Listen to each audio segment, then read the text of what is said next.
Bienvenidos a Biblia en Contexto LHCLT, donde estudiamos las Escrituras frase por frase, analizando cada pasaje desde 5 dimensiones: literaria, histórica, cultural, lingüística y teológica. Hebreos capítulo 9. Tema 1. El tabernáculo terrenal y las limitaciones del sistema sacrificial del Antiguo Pacto. Hebreos 9:1. Ahora bien, aun el primer pacto tenía ordenanzas de culto y un santuario terrenal.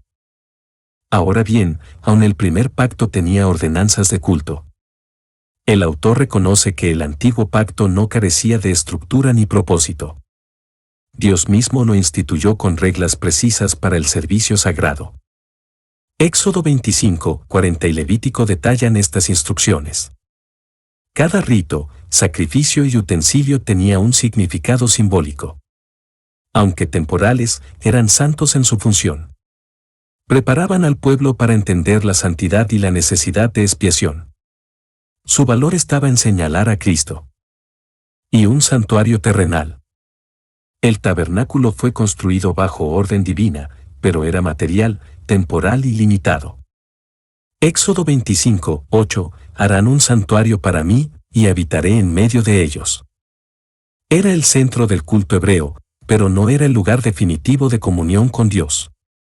Representaba una realidad celestial aún no revelada. Su fragilidad demostraba que no era el fin. Cristo vendría a ministrar en uno superior y eterno. Hebreos 9:2. Porque el tabernáculo estaba dispuesto así, en la primera parte, llamada el lugar santo, estaban el candelabro, la mesa y los panes de la proposición. Porque el tabernáculo estaba dispuesto así. El autor comienza a describir el tabernáculo terrenal para explicar la superioridad del celestial. Cada detalle tenía intención pedagógica. No era una tienda común, sino una lección visual de la redención. El diseño mismo enseñaba acerca del acceso a Dios. La estructura dividida mostraba tanto cercanía como separación.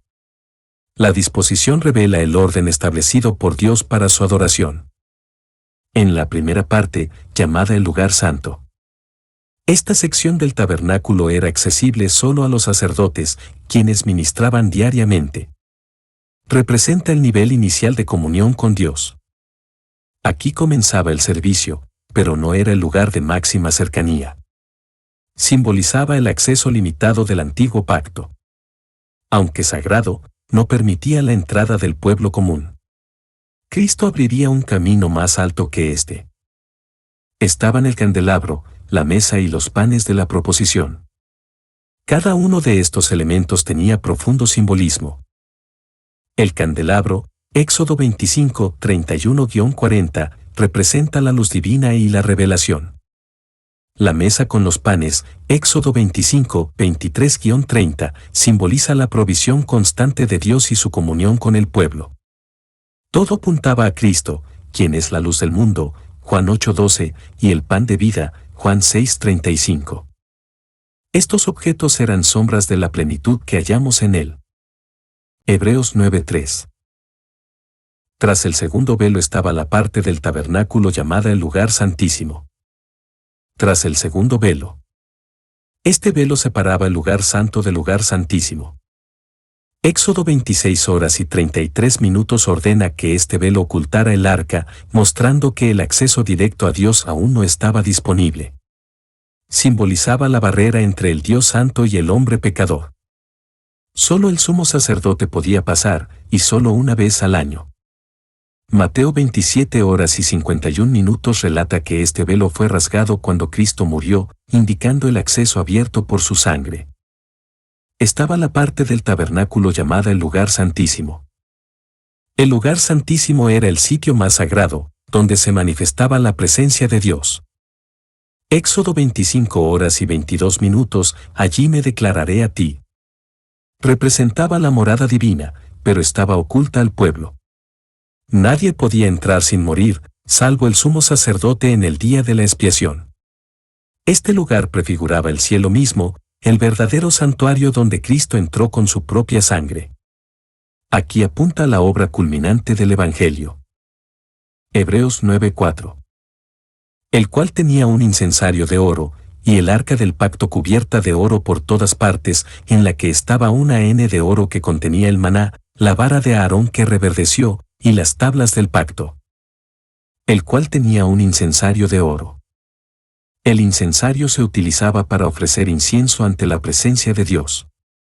Representaba la oración y la intercesión del pueblo, Salmo 141, 2. Aunque en el rito regular estaba en el lugar santo, en el día de la expiación el sumo sacerdote lo usaba dentro del lugar santísimo, Levítico 16, 12-13. Aquí se asocia con el acceso a Dios mediante mediación. Cristo, nuestro intercesor, cumple esta función de manera perfecta. Y el arca del pacto cubierta de oro por todas partes. Era el objeto más sagrado del tabernáculo, símbolo del trono de Dios. Éxodo 25, 10-22 detalla su construcción. Estaba cubierta de oro, representando la gloria y santidad divina. Dentro de ella estaban los testimonios del pacto y sobre ella el propiciatorio. Era el lugar de encuentro entre Dios y el sumo sacerdote.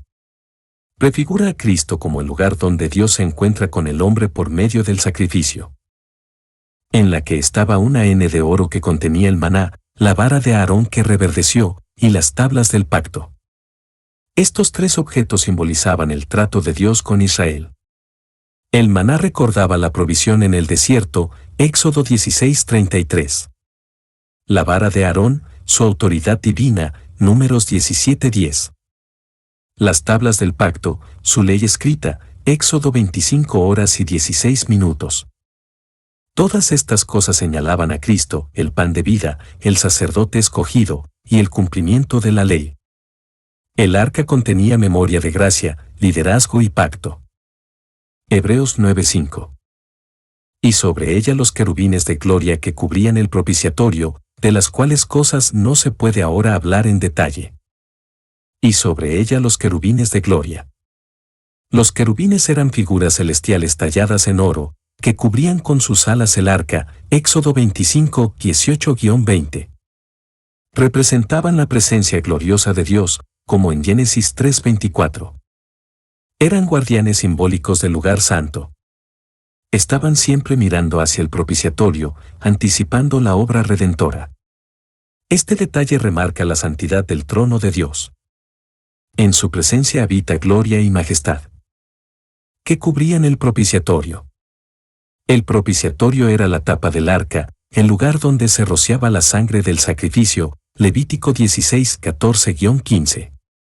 Aquí se hacía expiación por los pecados del pueblo. Romanos 3:25 dice que Cristo fue hecho propiciación por su sangre. Ya no se necesita sangre de animales, porque Cristo lo cumplió en su totalidad. El propiciatorio era sombra, la cruz es la realidad. Allí se satisface la justicia y se revela la gracia. De las cuales cosas no se puede ahora hablar en detalle. El autor reconoce la profundidad del tema, pero evita desviarse de su argumento central. Hay riquezas espirituales en cada símbolo, pero su enfoque es la superioridad del sacerdocio de Cristo. Cada objeto del tabernáculo apuntaba a él, pero el espíritu guía a lo esencial. La función del tabernáculo era preparatoria. Lo importante ahora es lo eterno. Cristo es el cumplimiento de todo símbolo. Hebreos 9:6. Y así dispuestas estas cosas, en la primera parte del tabernáculo entran los sacerdotes continuamente para cumplir los oficios del culto. Y así dispuestas estas cosas. Con esta frase, el autor concluye la descripción del mobiliario del tabernáculo y pasa al uso ritual. Cada elemento fue dispuesto por mandato divino y tenía un propósito ceremonial y pedagógico. Nada estaba allí por casualidad. Éxodo 40 muestra cómo Moisés ordenó todo según el diseño de Dios. Esta disposición preparaba el terreno para el servicio sacerdotal. Era figura de realidades mayores en Cristo. En la primera parte del tabernáculo. Se refiere al lugar santo, accesible únicamente a los sacerdotes, pero no al pueblo. Allí se ofrecía incienso, se cambiaban los panes y se mantenía encendido el candelabro. Aunque sagrado, era una antesala. Hebreos lo usa para ilustrar el acceso parcial y limitado del antiguo pacto. Era un privilegio reservado a unos pocos, símbolo de la separación entre Dios y el hombre. Entran los sacerdotes continuamente para cumplir los oficios del culto. El servicio era constante, diario, repetitivo. Éxodo 29, 38-42 ordena sacrificios cada mañana y tarde. Esta repetición mostraba que la obra nunca se completaba. Era un sistema de sombra, no de sustancia. Los sacerdotes nunca descansaban porque la expiación no era perfecta. Todo era figura de la obra definitiva que Cristo vendría a realizar una sola vez, para siempre. Hebreos 9:7. Pero en la segunda parte, solo el sumo sacerdote una vez al año, no sin sangre, la cual ofrece por sí mismo y por los pecados de ignorancia del pueblo. Pero en la segunda parte, solo el sumo sacerdote una vez al año. La segunda parte es el lugar santísimo, símbolo de la presencia misma de Dios. Solo el sumo sacerdote podía entrar, y únicamente en el día de la expiación, Levítico 16:2, 34. Esto muestra la seriedad del acceso a Dios bajo el antiguo pacto. El pueblo quedaba afuera.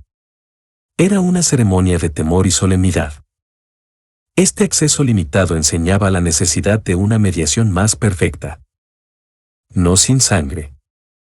La entrada al lugar santísimo requería sangre. Levítico 16:15 indica que debía rociarla sobre el propiciatorio. Esto enseñaba que el pecado no podía ser ignorado.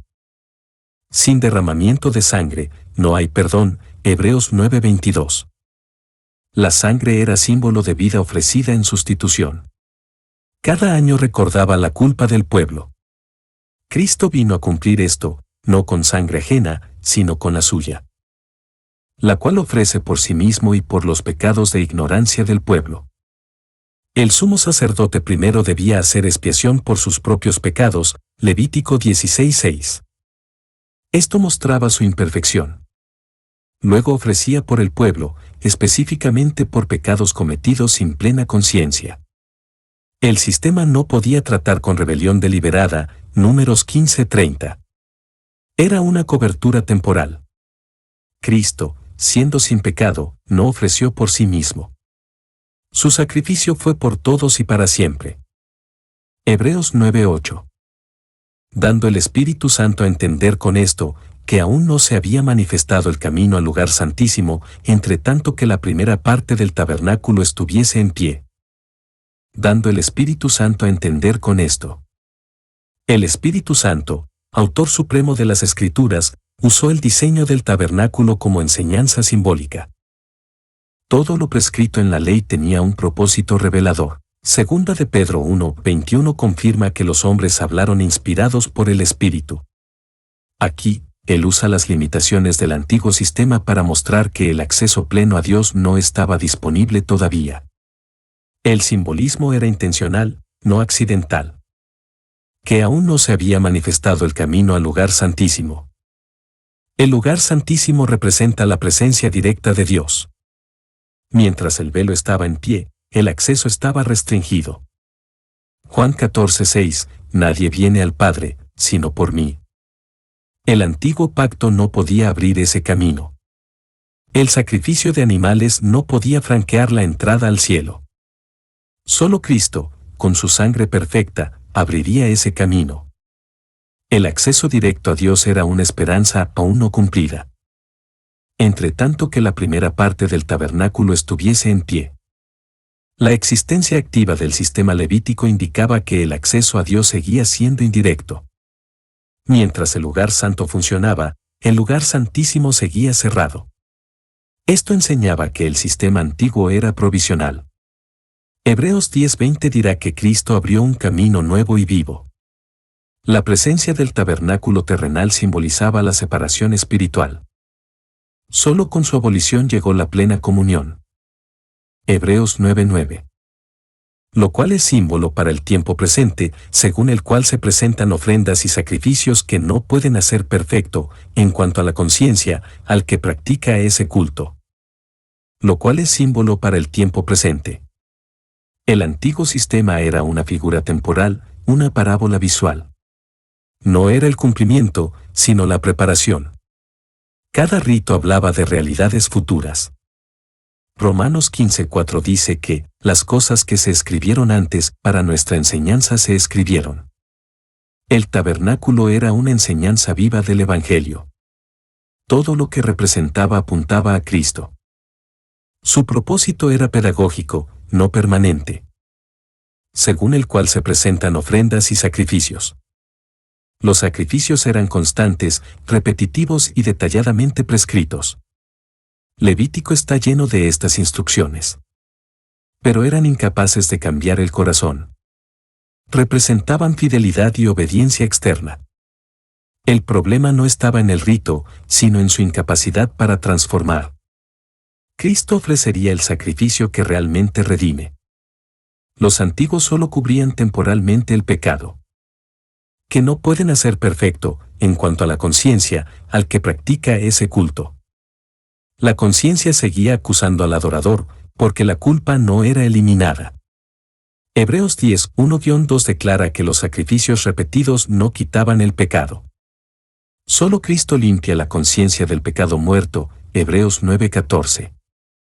El antiguo culto no ofrecía descanso interior. Había ritual, pero no redención total. La conciencia quedaba cargada, no liberada. Solo la sangre del Cordero de Dios trae paz verdadera. Hebreos 9:10. Ya que consiste solo de comidas y bebidas, de diversas abluciones y ordenanzas acerca de la carne, impuestas hasta el tiempo de reformar las cosas. Ya que consiste solo de comidas y bebidas.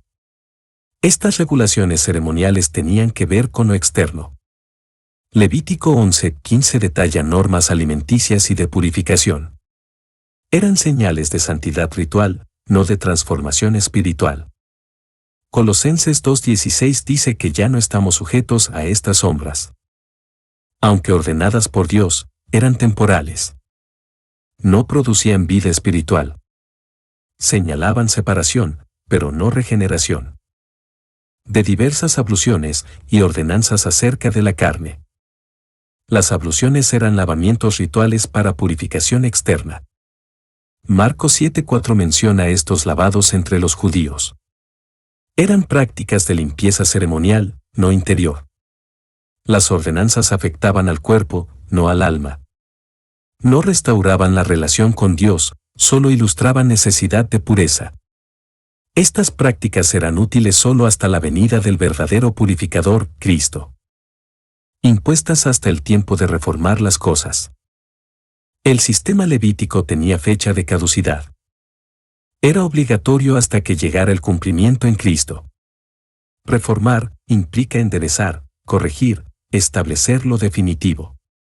Hebreos 10:9, quita lo primero, para establecer esto último. La llegada de Jesús fue ese tiempo señalado. Su sacrificio y sacerdocio establecen el orden eterno. Ya no hay necesidad de rituales, la reforma ha venido. Tema 2. Cristo entra al santuario celestial con su propia sangre y obtiene redención eterna. Hebreos 9:11. Pero estando ya presente Cristo, sumo sacerdote de los bienes venideros, por el más amplio y más perfecto tabernáculo, no hecho de manos, es decir, no de esta creación. Pero estando ya presente Cristo.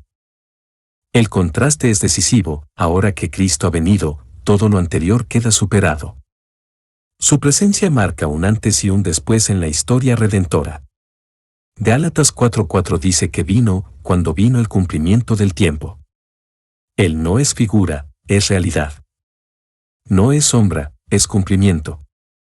El enfoque cambia de lo simbólico a lo eterno. Con Cristo presente, el acceso al Padre es posible. Sumo sacerdote de los bienes venideros. Cristo ministra como sumo sacerdote de realidades eternas, no terrenales. Los bienes venideros son bendiciones espirituales y celestiales, perdón total, vida eterna, comunión con Dios.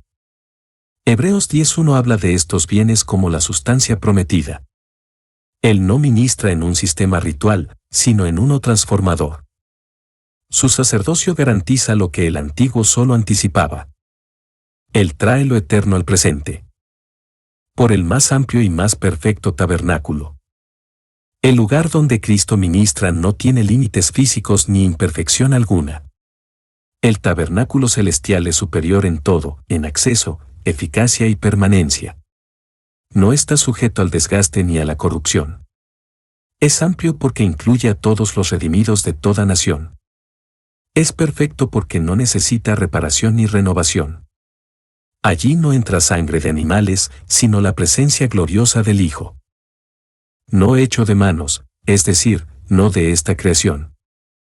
Este tabernáculo no es terrenal ni construido por seres humanos. No pertenece al orden creado, sino al cielo mismo. Hechos 7:48, el Altísimo no habita en templos hechos de mano. El tabernáculo celestial no fue tocado por pecado ni por impureza. Es eterno y divino. Cristo no entró a una réplica, sino al lugar verdadero. Esto demuestra la suficiencia de su obra redentora. Hebreos 9:12. Y no por sangre de machos cabríos ni de becerros, sino por su propia sangre, entró una vez para siempre en el lugar santísimo, habiendo obtenido eterna redención. Y no por sangre de machos cabríos ni de becerros. El sacrificio de Cristo no repite el sistema levítico. Levítico 16 detalla los animales requeridos para el día de la expiación. Pero esa sangre era solo símbolo. No quitaba el pecado, solo lo cubría temporalmente. Cristo no llevó sangre ajena, sino la suya. No dependió de rituales, sino de obediencia perfecta. Su sacrificio no fue figurativo, sino verdadero. El antiguo sistema quedó atrás. Sino por su propia sangre. Esto señala el carácter voluntario y perfecto de su sacrificio.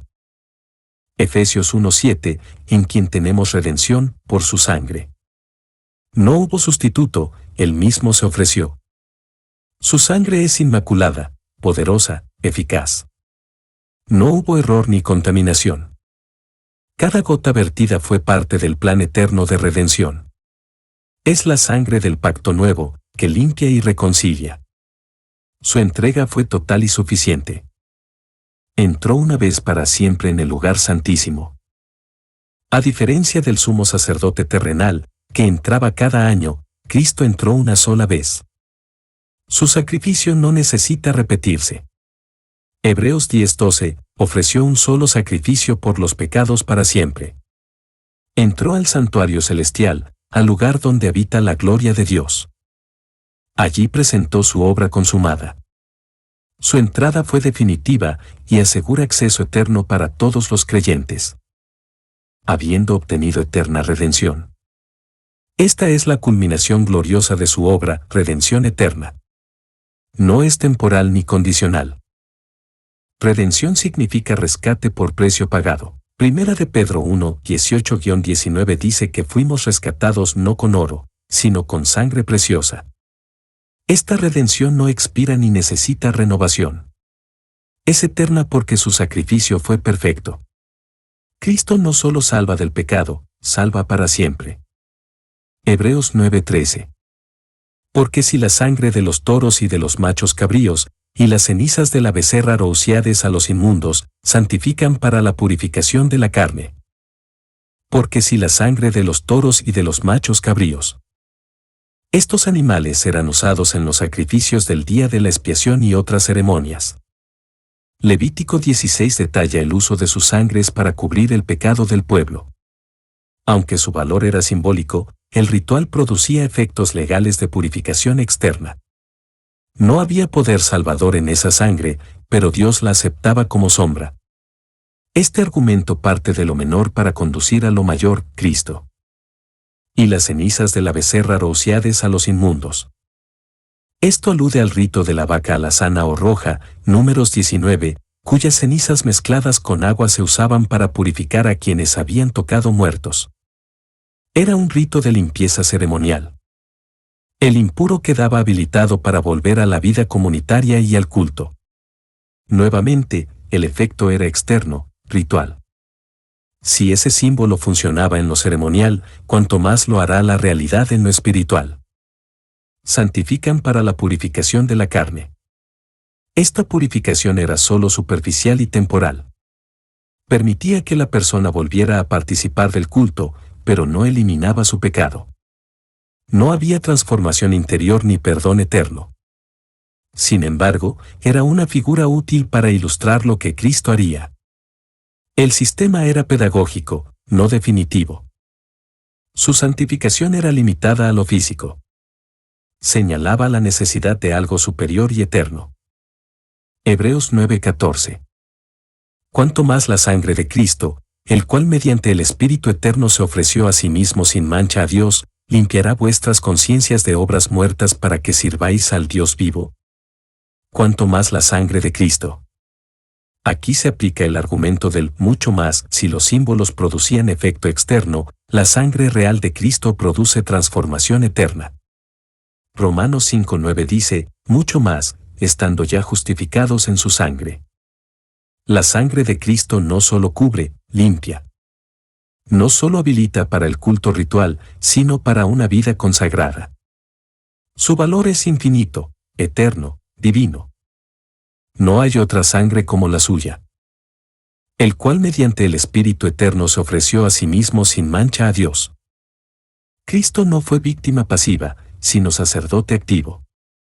Él mismo se ofreció voluntariamente, Juan 10:17-18. Lo hizo en el poder del Espíritu Santo, y sin pecado alguno. Su entrega fue perfecta, santa, y plenamente aceptable al Padre. Isaías 53:10, cuando haya puesto su vida en expiación por el pecado. Su sacrificio fue trino, el Hijo se ofrece, al Padre, por medio del Espíritu. Limpiará vuestras conciencias de obras muertas para que sirváis al Dios vivo. La eficacia de su sangre va al centro del ser humano, la conciencia. Solo ella puede ser purificada por Cristo. Las obras muertas son actos religiosos sin vida, sin fe, sin fruto. Tito 3:5, no por obras de justicia que nosotros hubiéramos hecho. Cristo no nos salva para el ritual, sino para el servicio vivo. Él purifica para que vivamos en adoración auténtica. El perdón nos lleva a servir con libertad. Tema 3.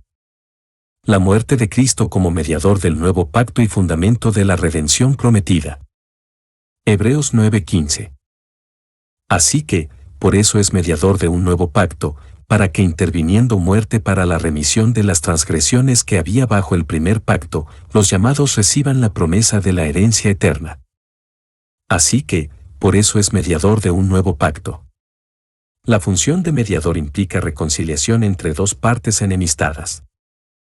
Cristo une a Dios con el hombre mediante su sacrificio. Primera de Timoteo 2:5, hay un solo mediador. Jesucristo hombre. Él no solo representa a Dios ante el hombre, sino también al hombre ante Dios. El antiguo pacto necesitaba un mediador eterno y sin pecado. Cristo lo es en esencia y acción. Él es el fundamento del nuevo trato. Para que interviniendo muerte para la remisión de las transgresiones. La muerte era necesaria para que hubiera perdón verdadero. Hebreos 9:22 dice, sin derramamiento de sangre no se hace remisión. Cristo murió no solo por los pecados futuros, sino también por los cometidos bajo el antiguo pacto. Su sacrificio tiene poder retroactivo. Las transgresiones antes solo eran cubiertas, ahora son quitadas. La muerte de Jesús es el evento central de toda redención.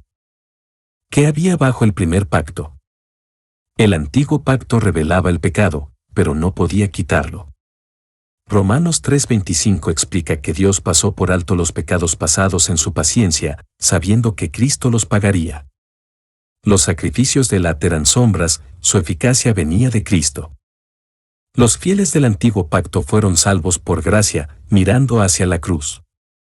Cristo validó retroactivamente su fe. Su muerte cubre todo tiempo.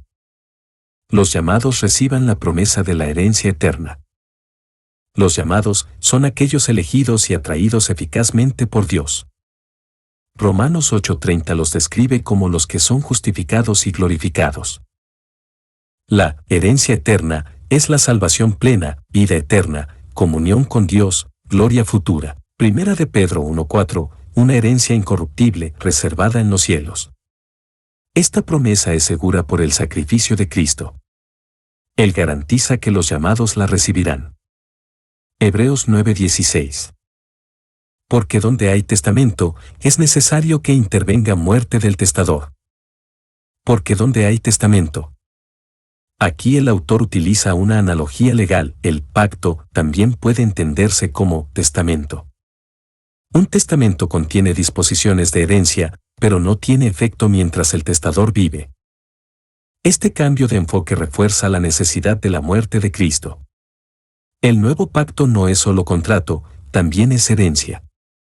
Su validez está ligada a la muerte de quien lo establece.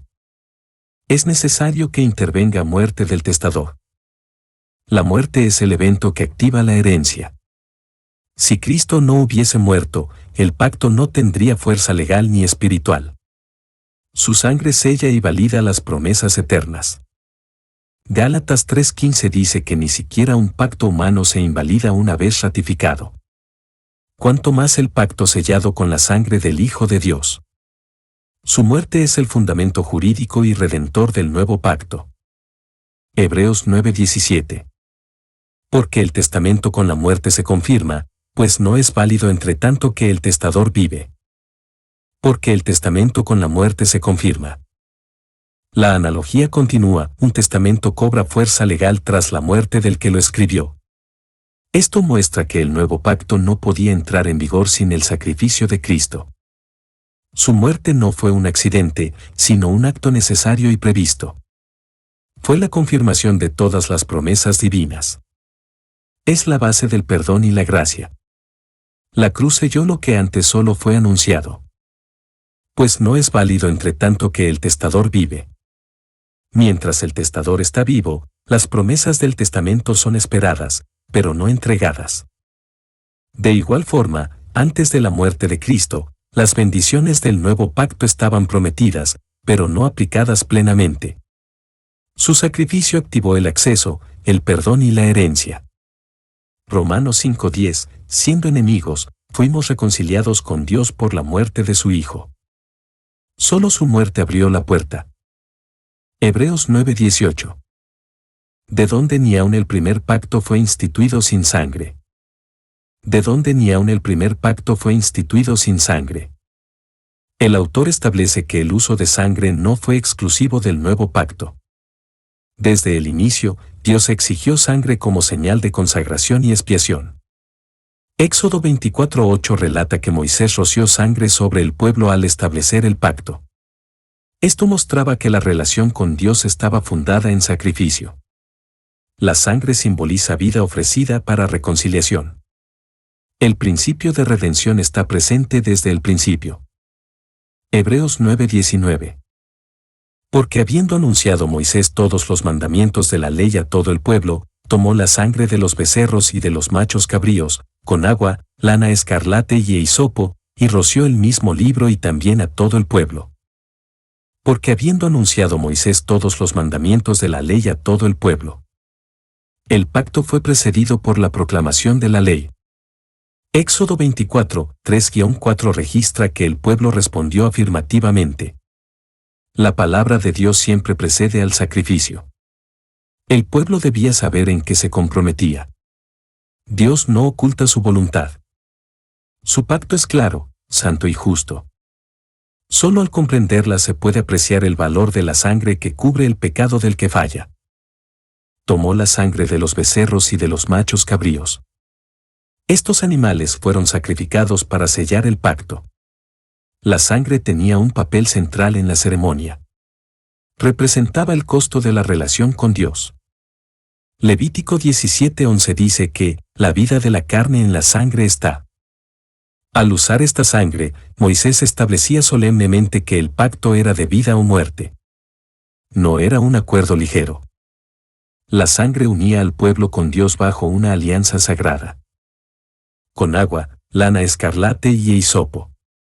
Estos elementos se usaban para esparcir la sangre. El hisopo era una planta empleada para rociar, Éxodo 12:22. La lana escarlata y el agua se unían al rito, simbolizando limpieza, justicia y vida. Todo esto era figura del sacrificio perfecto de Cristo. Cada detalle ceremonial tenía un sentido espiritual profundo.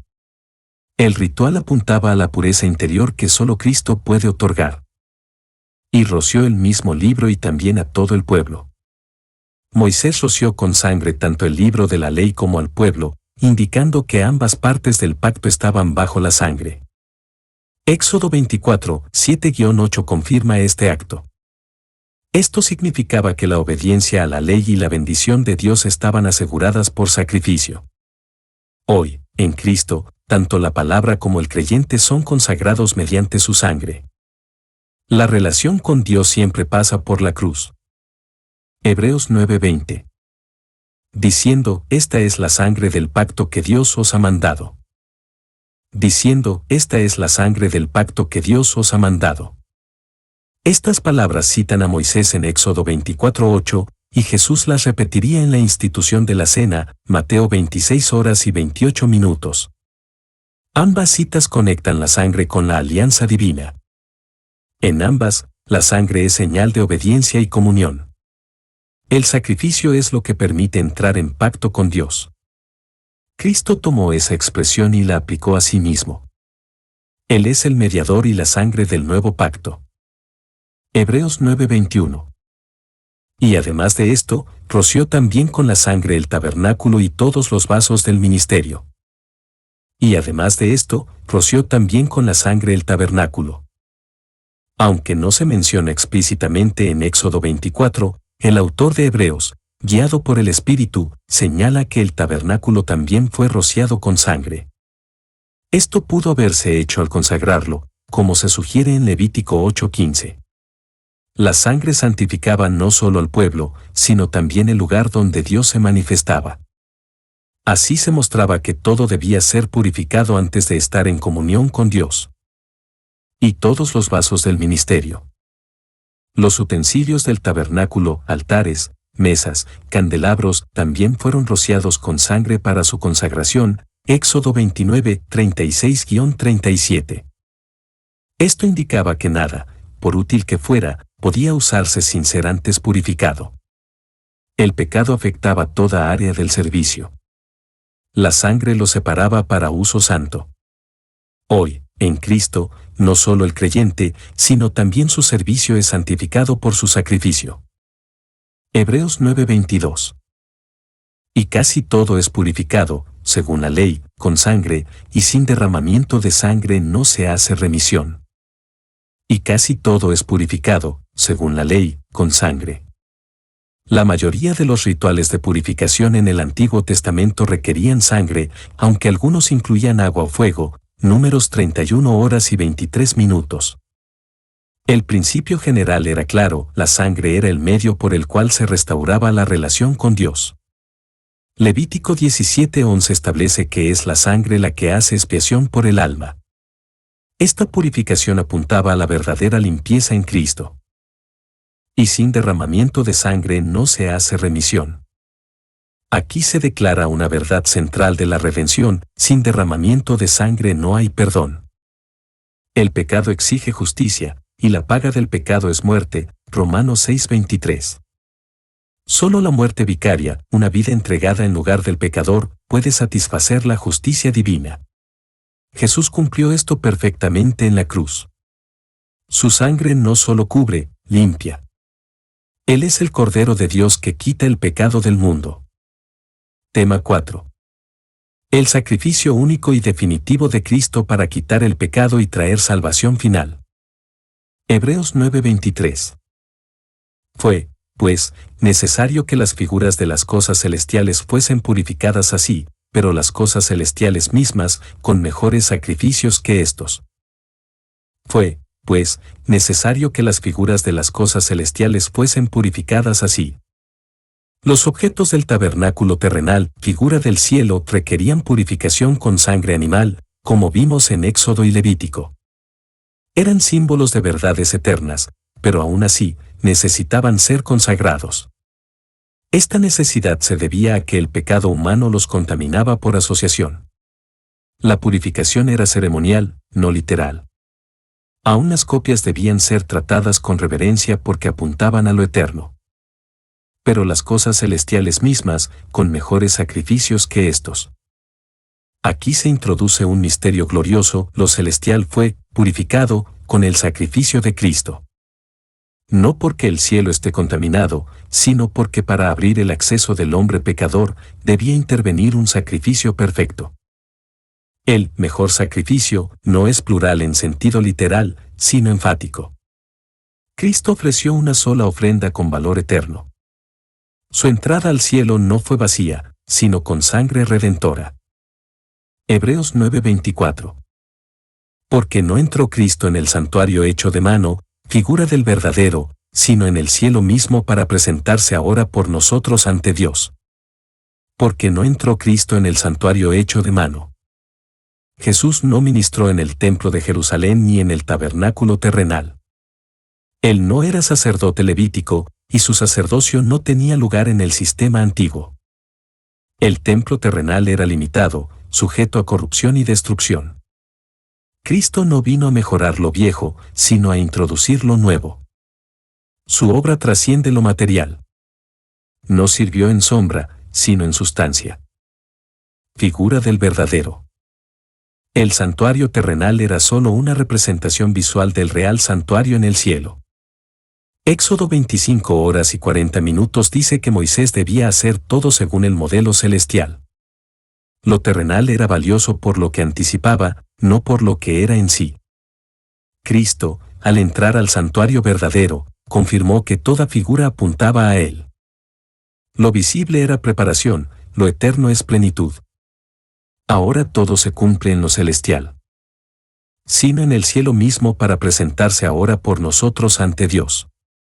La obra de Cristo no terminó en la cruz, sino que continúa en el cielo. Él se presenta ante el Padre como intercesor, Romanos 8:34. Su presencia es representación viva de nuestra justificación. No necesita ofrecerse de nuevo, sino mostrar el valor de su sacrificio una vez ofrecido. Está allí por nosotros, no por sí mismo. El creyente tiene un defensor eterno en la presencia de Dios. Hebreos 9:25. Y no para ofrecerse muchas veces, como entre el sumo sacerdote en el lugar santísimo cada año con sangre ajena. Y no para ofrecerse muchas veces. El sacrificio de Cristo no necesita repetición. A diferencia del sistema levítico, en el cual los sacrificios eran constantes, su obra fue única y definitiva.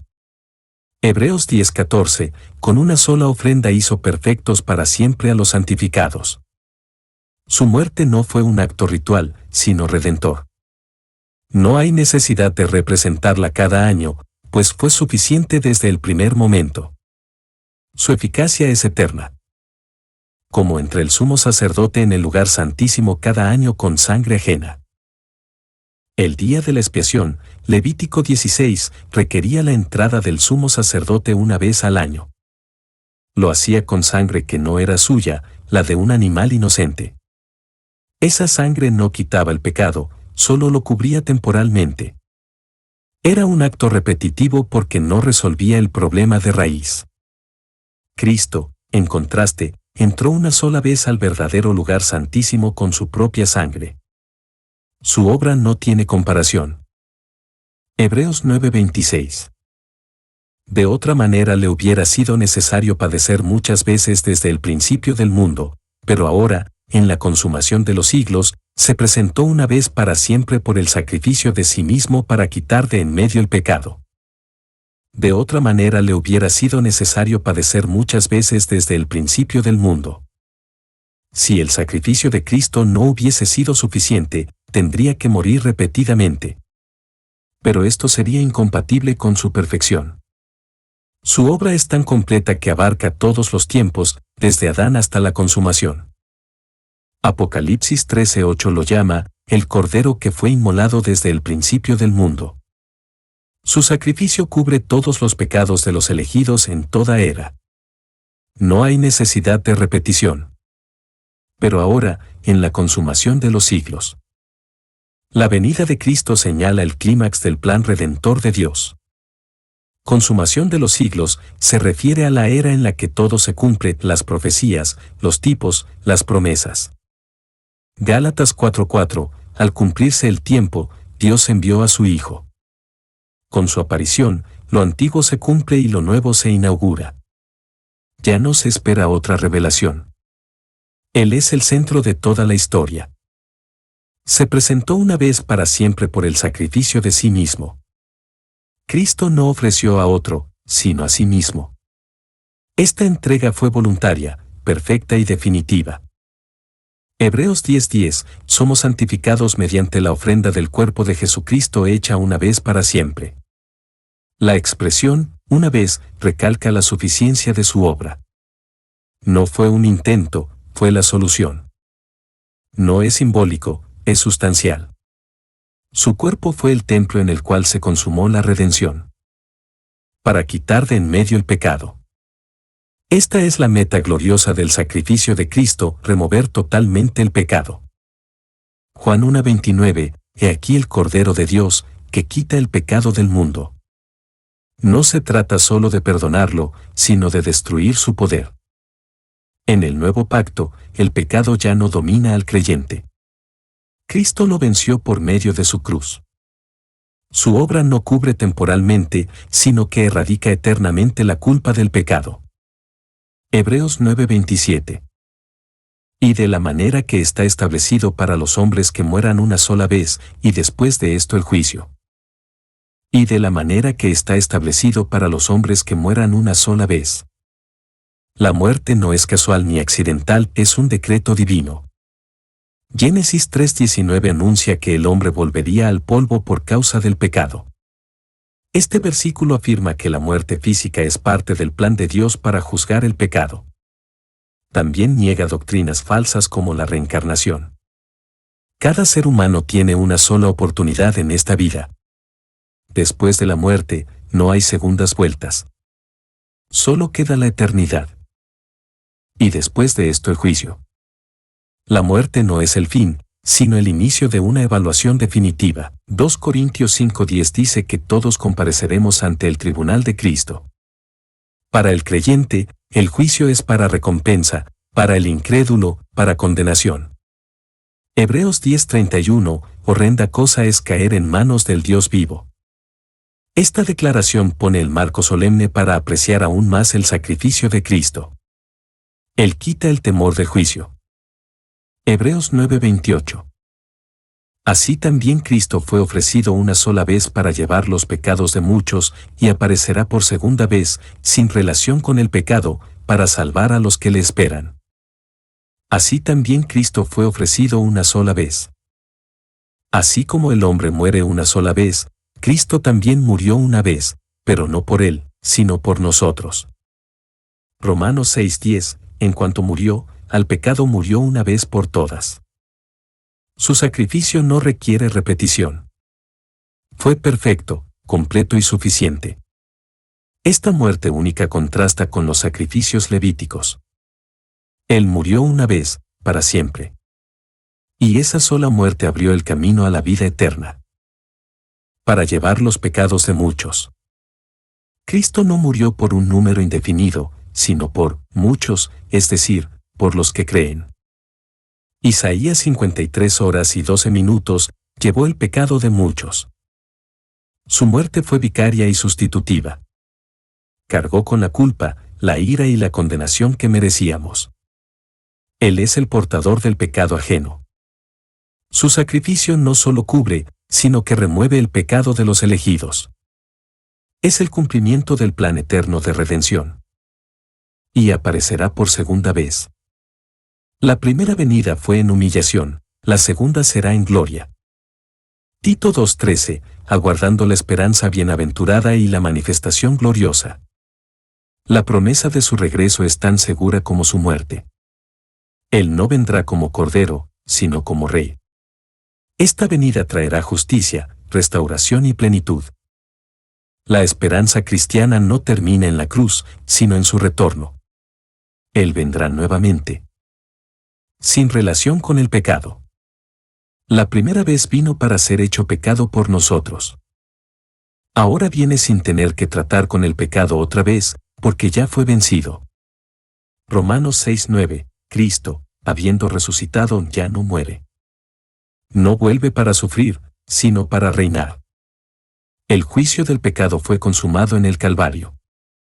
Su regreso será para glorificar, no para expiar. Su segunda aparición será de victoria, no de sacrificio. Para salvar a los que le esperan. La promesa final es para los creyentes verdaderos, aquellos que viven en esperanza activa y obediente. Filipenses 3:20, esperamos al Salvador. Esta salvación es plena, incluye glorificación, victoria sobre la muerte y entrada al reino eterno. No todos esperan a Cristo, pero los que lo aman, sí. A ellos se les aparecerá con poder y gozo. Su regreso es la corona de nuestra fe.